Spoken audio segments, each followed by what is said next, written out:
Good afternoon and welcome to BIMA, Reaching and Retaining Diverse Talent. On behalf of the Chamber and BIMA, we hope you're enjoying this fall and looking forward to the holidays. BIMA, the Boston Interactive Media Association, is New England's largest digital media-focused community, comprised of over 3,000 digital media buyers, planners, and publishers with business interests in the New England market. Today, our panel experts from Gupta Media, Digitas, and Kids in Tech will delve into strategies for promoting diversity in the workplace, retaining and hiring employees in a hybrid environment, and discuss the ways their roles have changed in the past year. I want to note that this webinar is being recorded and will be shared on the Chamber's YouTube site shortly after the event. Please be sure to submit your questions throughout the summit using the Q&A feature or by emailing questions to the Chamber Programs at bostonchamber.com. I would like to welcome our speakers. First, we have Kelly Heath from Gupta Media and Erica Casey from Digitas. If each of you could take a moment to introduce yourselves and tell us a little bit more about yourselves, that would be great. Kelly, why don't we start with you and then to Erica. Thanks, Olu. I am Kelly Heath. I'm head of people at Gupta Media. We're a 75-person performance marketing agency here in Boston. And I had the fortunate happenstance to join Gupta Media as their very first head of people on March 16th, 2020, right when the office shut down. So it's really interesting to start as a head of people when you don't get to meet your people. So I'm excited to talk about our conversation today. Thank you. Hi, I'm Erica Casey, and I'm with Digitas. I work out of the Boston office, and I'm SVP Head of Talent for the Boston region. And I've been with Digitas for 21 plus years in a multitude of different roles, and really happy to get to be part of this conversation. Great, thank you again, Erica and Kelly, and let's dive in. So some people might argue that there seems to be a widening mismatch between job environment and what employees want and now expect and what their organizations have. Employers are also looking for ways to boost retention in this period of our history that is often referred to as the Great Resignation or the Great Resets. So that being said, for the purposes of conversation, for those joining us at home, we're going to dive into how can we strengthen hiring, retaining employees, and really thinking about how do we create hybrid workforce environments so everyone can thrive. So our first question is around hiring. What are some ways organizations and companies can recruit diverse talent? And what are some specific tactics your company use to recruit diverse talent? Erica, you can go first if you'd like. Sure, all right. So, I think as an organization, we're continually evolving how we go to market and how we attract talent, and always looking to be very forward thinking in how we do that. And to, find that nice balance of showcasing all that we have as Digitas, our own agency, but then we're also part of this large holding company, which offers a lot of great benefits too. But when we think about how we're actually going to market and expanding our network, if you will, we look both nationally and locally. So we really have over the years built up a lot of relationships with HBCUs and other diverse networking organizations to be able to have these longstanding relationships so that these, whoever we're partnering with gets to know us as an agency and a brand. And do whatever we can to continue to think more broadly. So nationally, we've the 4As, which is a national advertising organization. We've been partnering with them for well over 10 years as part of their MAPE program. So it's the Multicultural Advertising Internship Program. And we've really shown up, I think, as an agency for that organization. And then we've also partnered within the Publicis Group for well over 11 years. We've created their own internship, or I should say diversity internship program. So the Multicultural Talent Pipeline, and it gives us access to organizations and universities throughout the US. And then I would also emphasize, we're a large organization. We have well over 500 people in the Boston office, and nationally we're represented throughout many different large cities. And that's not enough, though, to think about what we're doing locally. So we've made some inroads locally where we're partnering with Bunker Hill to get connected to their interns and bring them into to hopefully sit in our Boston office. So those are a couple different tactics in terms of really making sure you're gaining relationships and building them nationally and locally. Eric, I think you bring up a really great point about the universities and the internship program, especially with our ability to be remote over the last 18 months, right? We've really been able to expand the types of universities that we're able to reach out to. As a smaller company, historically, the focus was, as I said, I came in as the very first head of people, right? So over the last 18 months, one of the things we've been able to do is expand that outreach to different types of universities, the historically Black colleges, as you noted. What's really interesting is that, and you've probably seen it in your work too, oftentimes you kind of keep going to the same well, right? You go to the same schools that you've had a lot of success with or referrals, right? And you tend to get a lot of the same type of candidates when you do that. And so I think what Digitas is doing and what we've tried to model here over the last 18 months is very much in line with that. How can we broaden that outreach so that our candidate pool as a whole is more diverse? We have more opportunities to look at really great talent during the interviewing process, as well as in the hiring, as the final decision-making process. Yeah, very good. Very good. So let's dive into unconscious bias. Unconscious bias can play a role in hiring. Many organizations implement unconscious bias training. What are other strategies can be implemented to combat unconscious bias, especially when it comes to the hiring process? Yeah, I would say that, there's a lot of great tools out there. Technology has really come a long way over the last few years to help with that. Applicant tracking systems have been able to put some of these programs in place to make sure that when we're reviewing candidates, we're reviewing them on their merit and not necessarily on, what they look like, where they're coming from, where they live. So I think that has been a nice transition for us as an organization, is trying to use the technology that's out there, as well as how we're writing our job descriptions, right? There's a lot of great technological tools that allow you to evaluate how your job description is written. Is it written and slanted more male versus female? So maybe it wouldn't appeal to women in a leadership position, for example. So some of those technological platforms has really, really been helpful for us as a small organization. Mm-hmm. I would definitely echo that, Kelly. I think that there is so much out there that has been able to influence, I think, how all organizations think about how they're, once again, keep saying kind of going to market, if you will. I think for us, we've been really taking a lot of time to look inward in terms of how we're preparing for the process of bringing in new team members and really talking about the individual inclusion goals of each of our departments and capabilities. We've created, there are multitudes of, different trainings. I'm sure every organization at this point has some form of unconscious bias and inclusive recruiting training. And we certainly have that, and we have a lot of required trainings out there that all of our employees are going through.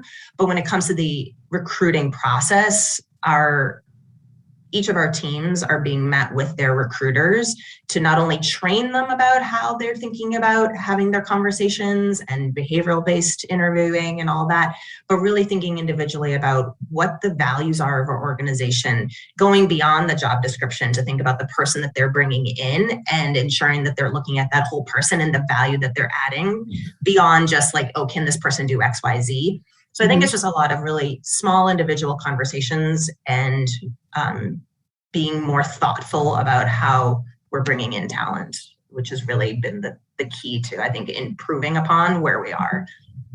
Great. That's a really good note, Erica, right? So I'm sure like all companies out there have pretty much established kind of where their benchmarks are. What are your goals in terms of building a more diverse and inclusive work environment, right? So we're a data company, right? Data is very important to everything we do. So we're tracking that data around the candidate pools, whether it's gender, whether it's race, whether it's disability, veteran status, all those types of things. But at the end of the day, right, we share those stats internally. We let people know how we're doing. But at the end of the day, you can promote that you're a diverse and inclusive environment. But as you say, at the end of the day, you have to be talking about what's going on inside your organization. And are you living by what you're promoting, what your go-to-market conversation is to candidates? Because that referrals, those conversations that the people within your organization are saying about your company, whether or not you're an inclusive environment, whether or not you're supporting your diverse staff is really important. you have to be living and operating a company culture that supports that diverse and inclusive culture. Mm-hmm. Yeah, very good. So I'm hearing a lot of things so far in our conversation. One, it's really important to always reach out to different communities and make relationships to get the diverse talent that you need, right? The processes around unconscious bias and continually having those trainings and education opportunities for your employees is very important. And then also this tracking data, right? Publishing that data is also very important to hold internal folks accountable, as well as to let the outside public know about what you're doing and how they can help you reach your goals. Mm-hmm. So that being said, in such a competitive market like right now, what values or benefits are you promoting to attract these talents to your organization? What's worked for you guys? Erica, do you want to start? Sure. Yeah. I love that we've just naturally been flip-flopping. It's awesome. So yeah, I mean, I think a lot of our conversations that our recruiters are having with candidates specifically, it's really focusing in on flexibility, right? Like the way in which our culture, we have a very, I think, I've been here for 21 years. So, and typically the reason why we tend to have a longer tenure within the advertising world, typically that it's kind of like high turnover, unfortunately, but as an organization, we typically have like a higher tenure. And a lot of it is the people and the culture, which is why people are staying. And so we tout all that. And I think that we're quite honestly known for that, but I think that we have to focus more on the flexibility and thinking about the individual's needs. So when you come to Digitas, you're being understood as what you need to thrive within the organization and being able to allow you to get whatever that looks like for you. So, professional development, mental wellness, well-being type support.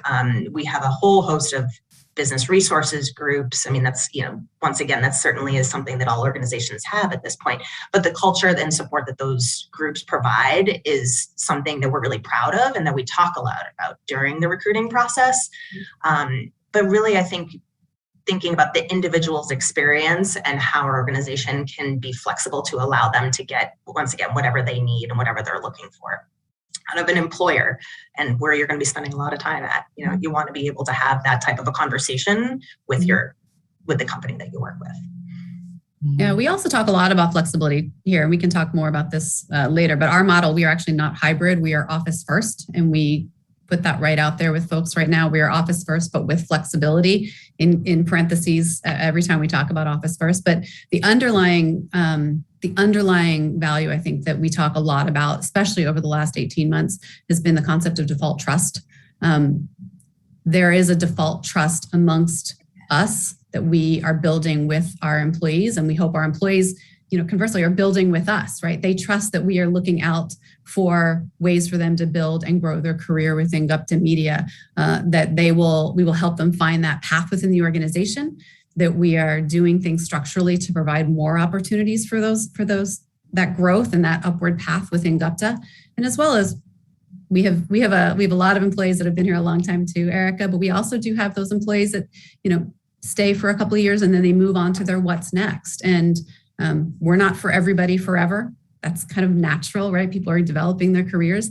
So, helping people find that natural path through the organization. And then as well, what's that path out of the organization when they feel it's time to try something new? I'm a huge advocate for positive alumni. So I think at the base of all of that is default trust. We're going to work closely with you, and we hope you trust us as well to build that relationship. And I think that at the end of the day, it goes to a really strong corporate community and culture. If you trust the person sitting next to you that they're going to crush everything that they're doing and they want to put out great work, and they have the same trust in you, it makes for a really great collaborative environment. And I think it helps from the retention of employees. Awesome, which is a perfect segue because now we're going to focus our conversation on retaining employees. And so, Erica, to you, Digitas was named Ad Age's Best Place to Work in 2019. It's been on the list previously in 2015, 2014, 2012, and 2011. So what about Digitas fosters a community that hires and cultivates talent? And in what way does this cultivate a diverse, equitable, and inclusive environment? Yes, it's interesting. I touched on this before. I've been with the company for a very long time, and that piece around culture and people first and this, I think vibrant community of people that are coming to do just awesome work well together and have fun is what I think makes us stand out and why we've been where we've been and why people stay. And I think part of that, to the point of being able to know that as a company, we will be able to support people at any point, once again, is huge. So I think people know that we can provide that professional growth, the opportunity to do great and creative work, but to have us there for support along the way. When it comes to how we're building inclusion, I think it's really about having these individual, once again, I'm going to kind of harp on the individual conversations and really understanding what people need and where they are and how, as an organization, we can support them.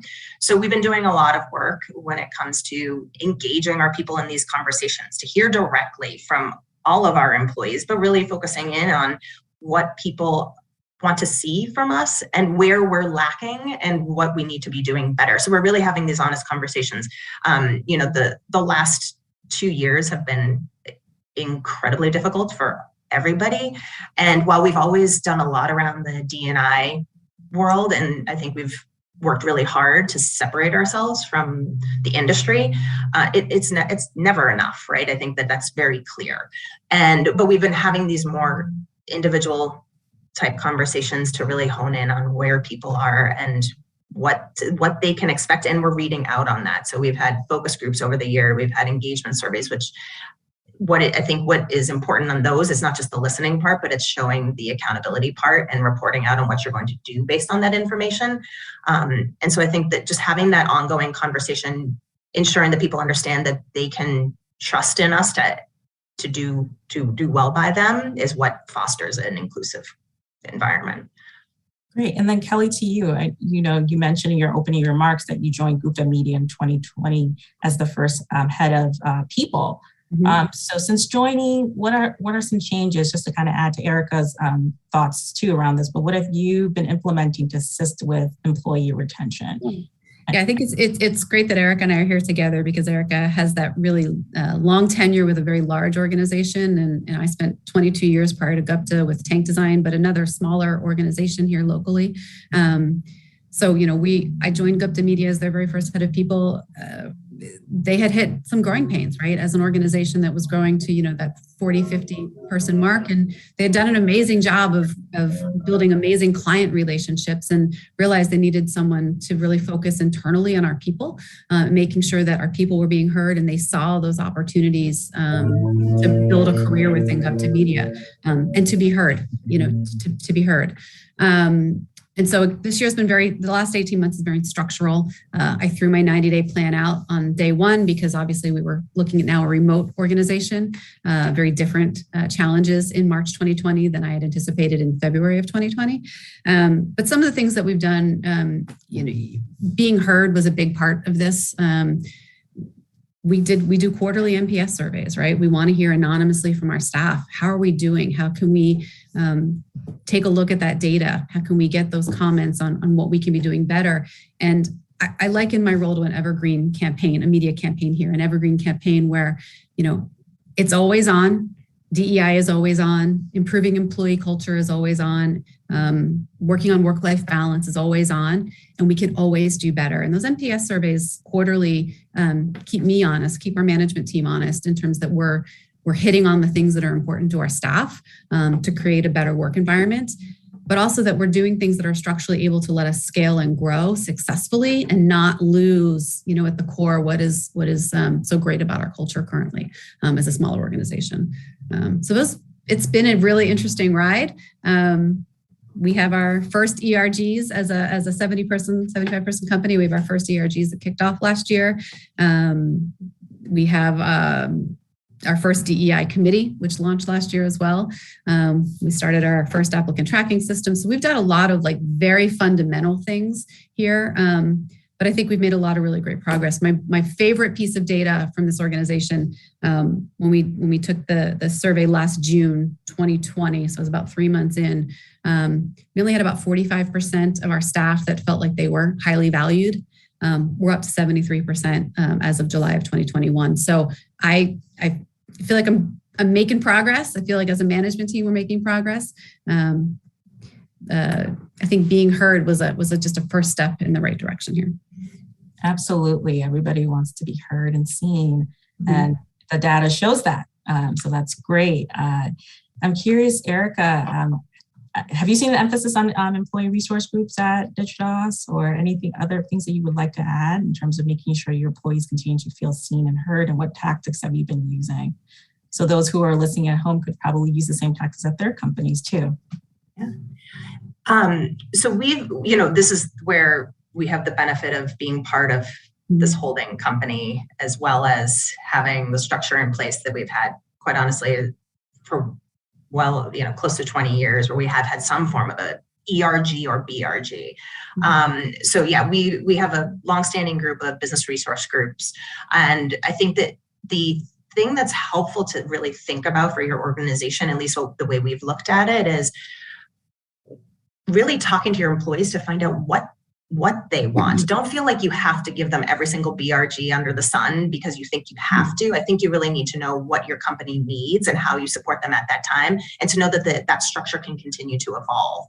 So, and to know too that the activity within those BRGs, it may swing and go up and down based on what your employees are looking for.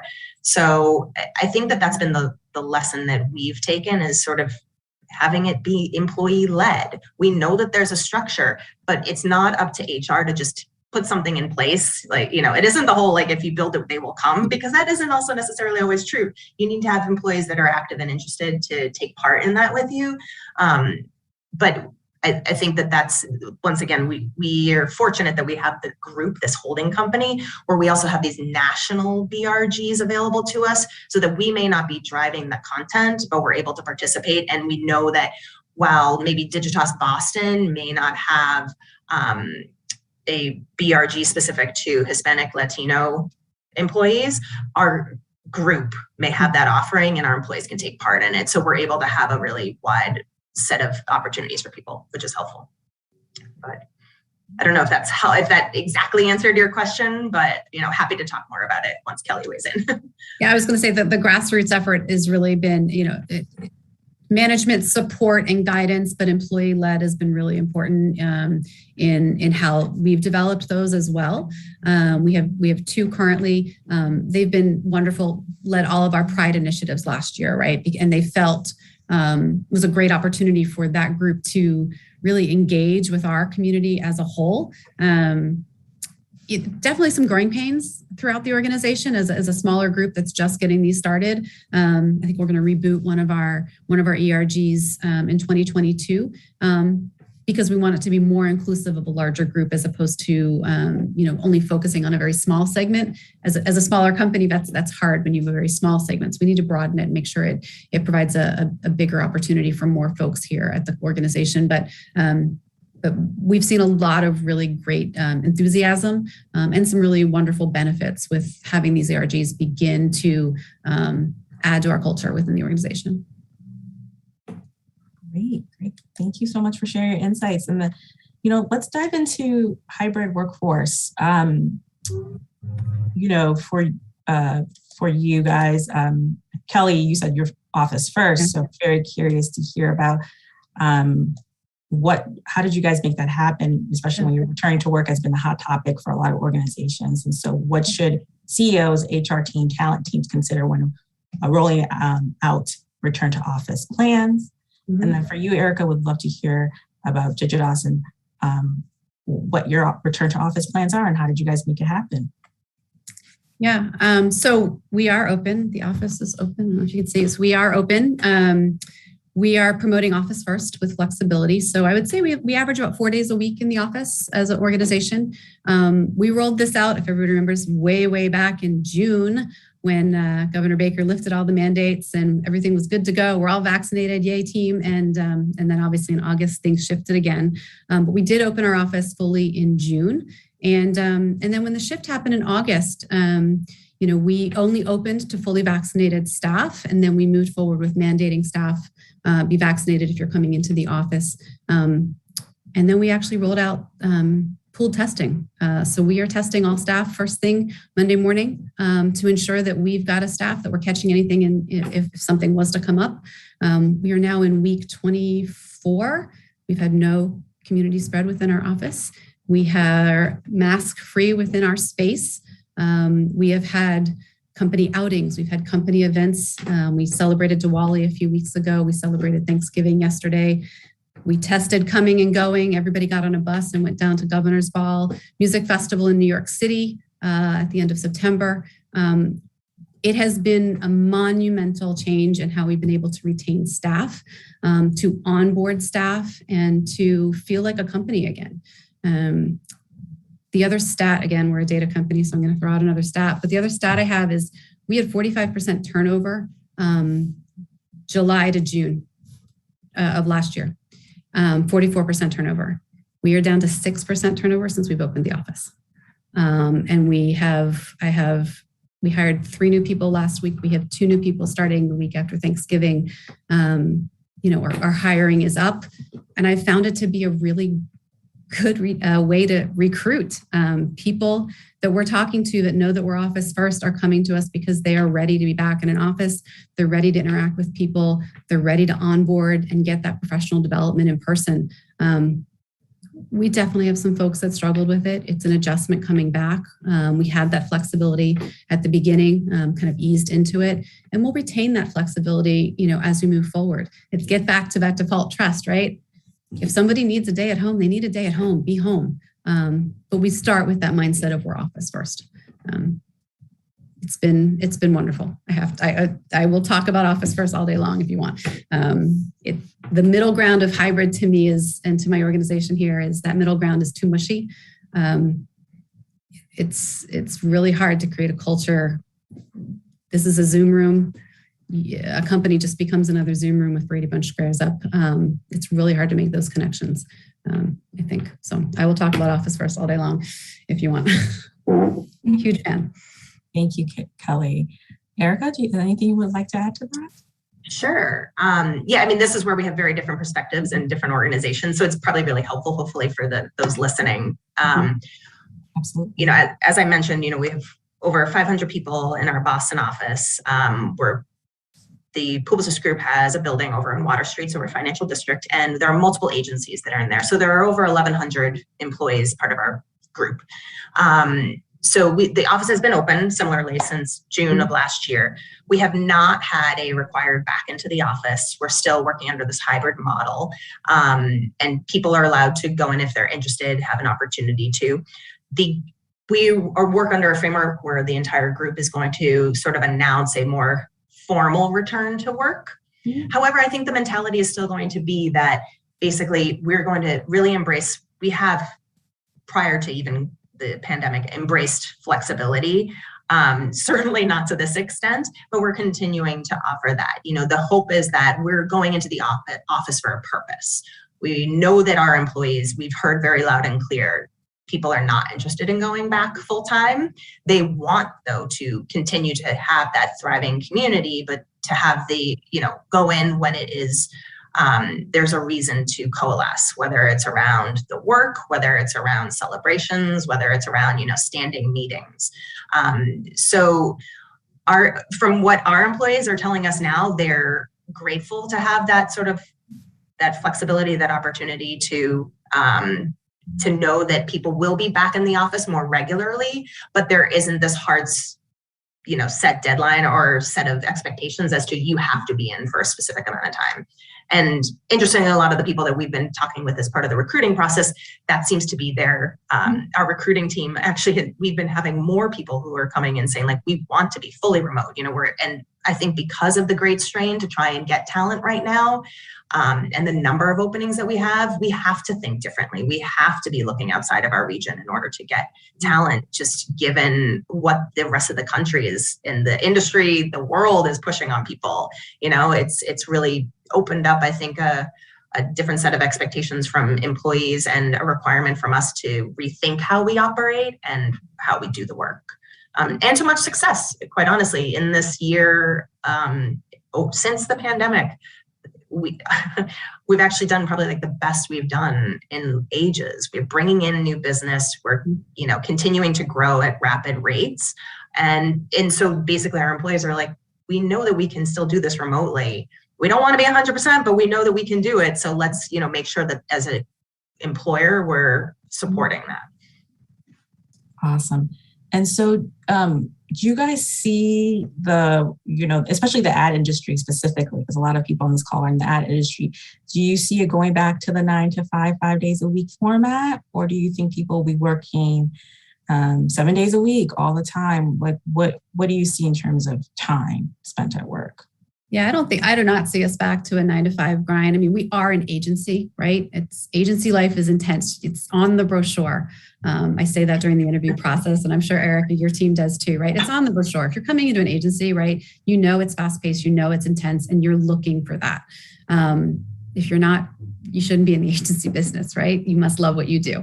But that, the flexibility, I think exists in both of these models.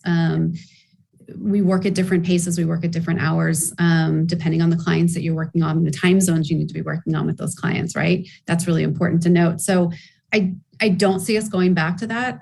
I do see that, work-life balance, particularly in these last 18 months, has been really hard for people, particularly when you're working at home. How do you close that laptop at your kitchen table or your back bedroom or wherever you're working these days, your basement? How do you close that laptop and walk away and change what you're doing? So I think some of that work-life balance has been particularly hard over the last 18 months. And we're actually seeing, an improvement with some of the return to office, frankly, because you're starting to get some of that separation from work and life, at least among the folks that we're talking to here at our office. But no, I don't think we'll return to that 9 to 5 grind within an office. Flexibility will still be a big hallmark of everything that companies are doing. Yeah. I mean, I think that this time at home has been, there been many difficult parts to the point of that you just mentioned, Kelly, like the concept of this screen is always here and you can't get away from it. But then the silver lining and the benefits, I think most people find it's like, yeah, I can go run and pick my kid up to school and it's okay. I can go do that yoga class at 10 a.m., assuming there isn't a client meeting, and it's okay. And there's something about being able to, every day sort of meet whatever it is that you want to do and get done. I think that to the point of trust, like you said, Kelly, right? There's that intrinsic trust now that the work can get done. People can get their laundry done at the same time. People are really excited about that. Very, very good. So the last question before Q&A. So before we enter the Q&A portion from the attendees, what's one piece of advice you have for organizations and employees navigating hiring and retaining talent in this new hybrid of the workforce? Or like you said, Kelly, your people first or back into the office? The one thing I will say, so we have a fairly young organization. We definitely hire entry level right out of school. And what we've been finding during the hiring process for those employees or those candidates is, I have to keep reminding myself that they're coming off of 18 months, 2 years where their internships were canceled or their internship was fully remote. School's been fully remote. And so that onboarding in person for us, making those connections and letting them see how their managers or how their peers are interacting in person, because this is really just the start, right? If they're going to be able to go out to a client dinner or engage with entertaining, various clients or vendors or whatever, they need to start building those professional skills in a space that's different than the Zoom room that we had been onboarding and training people in the past. So I'm really thinking about those younger staff members, those folks who are just starting their professional careers and making sure that they're not losing out on some of those training and onboarding opportunities to hear from their senior managers or to learn how those senior managers are responding to situations. Because once we're back in the office, right, the next thing is how do we work with our clients? How do we make those presentations? How do we talk to those clients and getting them that experience? So it's been a hard 2 years for those folks during the last, school being remote. So we've been really cognizant of that as part of our onboarding for the staff, I think. Very good. Yeah, so I think in order to, some words of advice, if you will, to succeed in this environment or the hybrid, since we are in this hybrid space still, I think so much of it, that you're probably getting sick of me kind of saying it, but that hearing and talking and having the conversations with your employees, I think that so much of the continued success is about having it be employee-led, having employees help define the culture, having employees help define what it looks like to work hybridly. So what, in thinking about it individually by team, not just like as Digitas Boston, we have to do it this way. I think so much of it is, well, what does each team need for themselves to get the work done? And how is it going to look for them to think about whether it's, how many times are they in the office during the week, having them help define what that hybrid model looks like. So the conversations and having it be employee-led, I think, is where we're going to continue to find that it's going to work for us. Thank you so much, ladies, for sharing your insights. Let's dive into some audience questions. One audience question says, when prioritizing DEI, how much focus do you also give towards pay equity? And what do you do to address the wage gap, since women of color tend to be the most impacted? Anyone want to take that one? I'll give it to Erica, because you probably have a much larger sample pool to talk about.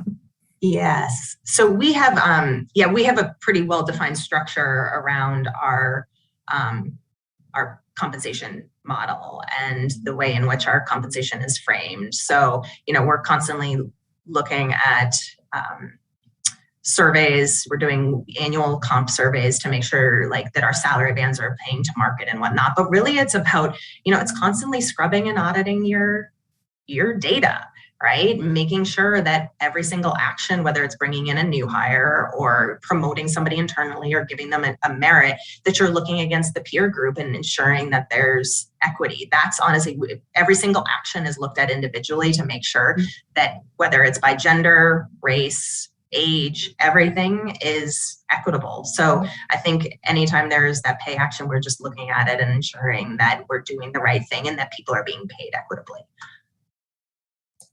Great, thank you. The next question is, how can employers use new and or creative employee incentives and benefit packages to attract and retain diverse talent?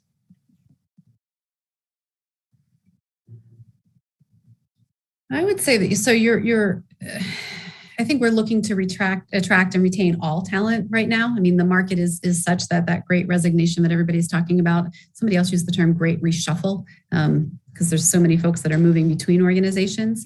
But I think it's important to promote that equitable pay, compensation, and benefits across the organization, but making sure that we're also promoting that we're competitive against each other, right, Eric? I mean, you and I are probably up against a lot of the same talent, right? Depending on what people are looking for. So how can our benefits compete kind of universally across the organization as well as within the market that we're playing in? I wouldn't say that there's been specific unique benefits that we've put out there. I'm not quite sure if I'm answering your question, Olu, but I wouldn't say there's anything unique that we've done to attract diverse talent, at least as it relates to compensation and benefits. Yeah. Oh. I think, I think the audience question is just looking for just any new ideas that, as it pertains to incentives and packages, anything that outside the norm that, I think they're just looking for new tactics, was the question mostly. If there's any that you guys have used that's worked. One thing that I found that's been compelling for our existing employees and new employees, because I think to your point, I think so many of our employers are pretty well, honestly, there's employees, their employers have they're continuously evolving and looking at their benefit offerings. So, pet insurance is everybody's doing pet insurance, right? That's no longer new. There's so many ways in which the market is just constantly evolving. I think for us, what we found has been really helpful is aligning our time off. So we have unlimited PTO, which is, that all sounds great, but we actually have a lot of paid time off around holidays and extended holidays, because I think it finds that if you have the same day off as the rest of the office and everybody is out, that feels so much less burdensome than when you're trying to, quite honestly, go take your own time off. So we've given weeks off. So next week, everybody has the whole week off. We have the whole winter break off. we were given days off throughout the summer where everybody has that same day off. And I think people find that recharging their batteries has been incredibly helpful, especially these last 20 months. So I think we've been finding it's been incredibly helpful to just give more and more of those days throughout the year, where the amount of time off we have is remarkable, but it's those days off when everybody has it off. It really recharges and helps with quite honestly, just like the workload and burnout. Okay. And Kelly, specifically for you, there's another audience question here specifically about like, how are you attracting employees to work for you if they have to go to the office? I think people just want some clarifications of like, what taxes are you using to make sure that they show up? I mean, I'm sure you alluded to it. You talked about culture first. We're 75 people. That gets back to that default trust, right? People are checking in with their managers to let them know, hey, tomorrow I'm gonna be remote. I don't know if we don't track time here. We don't punch cards. So it's an interesting question. Everybody's pretty much out there, so we can kind of check in and see where people are. And if they're not, we're on Teams and checking in on where people are. But we're not taking attendance necessarily. We're all here, or we're talking within our teams, on Zooms or on Teams. So I'm not quite sure I understand the question. I think they're just trying to get, I think this audience question, I could be wrong, but I think they're just trying to get to the point of like, how did you create the culture that everybody would go to the office first, right? Like, how are you soliciting talent with COVID? Like, how are you getting them to come into the office? Like, how did you guys create that, market that, create that, and find the talent that would? Yep. So our office has been open the whole time for every person that had a challenge, kids at home that were remote schooling or had a concern about getting on the T pre-vaccine, right? Our office has been open the whole time for whoever needed or wanted it, because I also had people who were, had 3 roommates and they were trying to figure out how to all work within a small apartment or needed space. So our office has been open for whoever needed it or wanted it throughout this time.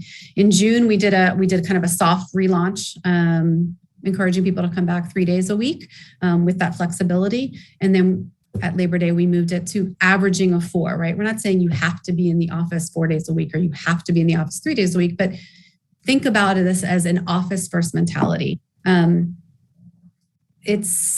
People have wanted to be in the office. Not everybody has embraced it. I will say we probably did lose some people because they knew we were going to be going back to the office and that wasn't where they wanted to be.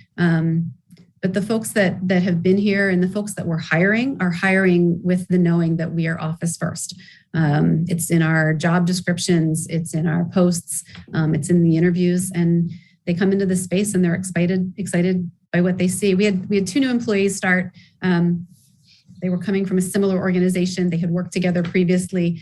We had 2 new employees start 3 weeks ago, Monday, 3 weeks ago. They hadn't seen each other in 18 months. They were coming from the same organization. They came over to join us. They hadn't seen each other in 18 months. And it's been really refreshing to be able to walk down and kind of grab a cup of coffee or talk to people quickly over 5 minutes. People forget how easy work used to be. Work has been really, really hard for the last year or so in a Zoom room. We are working so hard to make this work on Zoom. And we've been successful at it too. We, just like Digitas, our organization, we're up like 48% this year in business, right? We're growing like a weed. But it's been really, really hard. When we talk about work-life balance and mental health, sometimes it's really, really been hard to do that via Zoom. We have to work extra hard to make this work. So being in the office, I think people have found we're able to kind of take that breath and just do what we do best together. So we'll lose some more people, I'm sure, because they don't want to be in the office, but we're hiring people who want to be here. Mm-hmm. So buy-in is really important, and communicating what the expectations of each environment is really important. We've been really clear on our expectations for sure. Right. Absolutely. So here's another question from our audience. How do you balance generations? The younger generation, Gen Z, late millennials, value more of a work-life balance and the mental health versus older generation. I don't know. I mean, this is what the question says, but it could be argued versus some older generations that struggle to understand that. I don't think we struggle to understand it. We're just not used to talking about it all the time. There you go. That's so. How are you? So do you see different viewpoins from those generations, or are people more in line? I feel like for Kelly, whether they're from Boomer or late Gen Z or Millennial, I feel like everybody wants to be in the office, right? So yeah, I'm an Xer. I'm an Xer, and if you read all the memes, Xers are latchkey kids, and we just go with it. We're not Boomer. I'm not a Boomer.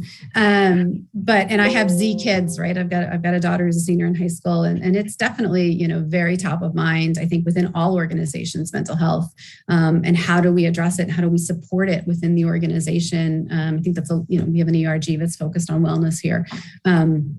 But it is, I think there is a generational, and there is some learning that I think, that older millennials and Gen Z and boomers need to, have those open dialogues and be comfortable having them. Because as I said, I think we understand them. We're just not used to talking about them all the time. And we need to be open to those conversations and supportive of them. Yeah, I don't think just to tack onto that, it hasn't been a challenge for us, quite honestly. I mean, because I think it's such a topic of conversation everywhere. And I mean, my gosh, you look at your social feed and they're talking about it. So I don't think that there's a lack of awareness. And I think in a good way, people recognize and understand when they're going in. And I think there's something, right? It's something about if you are a manager, you are a leader, you need to know that there are going to be many different types of people on your team, and you need to know what that person needs. So I don't think it's about the generation. I think it's about the person and thinking very consciously about, because not everybody falls into that stereotype. So that would actually hurt us if we went into it and being like, every single Gen Z person is going to say X, Y, Z. We really have to think about, what does this person on my team need and how do I support them? So I think that's hopefully where our leaders and our managers are coming at. While yes, they may have their own personal needs and ways that they like to operate, they should be thinking about the people on the team and how to support them. Mm-hmm. Awesome. So this question is around ERGs. So how do you maintain contributions and engagement by employees who are part of ERG groups when they may not see the adoption and implementation of their ideas very quickly? So is that saying more a group of people want to start an ERG and it's not gaining traction? Yeah, that's what I'm assuming. I can read it again. How do you maintain the contributions and engagement by employees who are part of ERG groups when they may not see the adoption and implementation of their ideas very quickly? Got it. Mm-hmm. There is something, I think in order for ERG or BRG to succeed, I think we had touched on this before, it does need to be, there's a combination of employee-led and obviously employer-supported and driven. I think at least what we found when you're establishing a BRG, there has to be that executive sponsorship. There has to be that executive support and help to lift the voice I think especially when you're starting. Mm-hmm. So if you don't have that connection and you really don't feel like your employer is partnering with you, it's going to be a longer battle, I think. So that is where, at least in my organization, HR has to partner, ensure that there is that executive understanding of the importance of it, and it's constant dialogue with the team that's helping to drive the work too. So that executive sponsor piece, I think, is key to help ensuring that there's a more quicker adoption if you're trying to start a brand new ERG. And I think it's important too for the team that's building that ERG, the employee-led group portion of it, to make sure that they're establishing not just the short-term goals, but also what's that longer-term vision, right? What's that overarching platform that the ERG is being founded on? Those short-term tactics will get you there, but you have to make sure that long-term goal is really, really evident in order to get that employer buy-in. Awesome. And so this question segues into empowering and uplifting diverse talent in the ad industry. So the question is, what are some successful solutions for empowering and elevating diverse talent in advertising companies, as well as the advertising media industry as a whole, with the help of retention and attraction? I know you guys talked about this throughout the course of the conversation a little bit, but if there's any other specific tactics that you guys are using to make sure you are empowering and elevating diverse talent in the industry, what does that look like?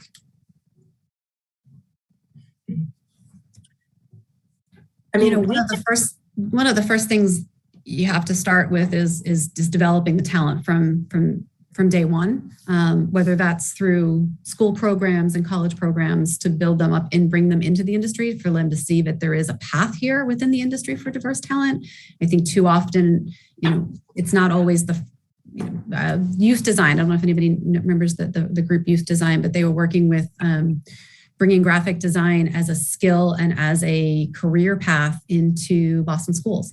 Too often I think that this path is not seen by diverse talent always as something that they want to be a part of, because we're a fairly white organization, as the Boston market particularly. So I think creating those pathways for learning about the business, and then day one, how do we foster diverse talent as they move through the organization, giving them those opportunities to grow as a professional is really important.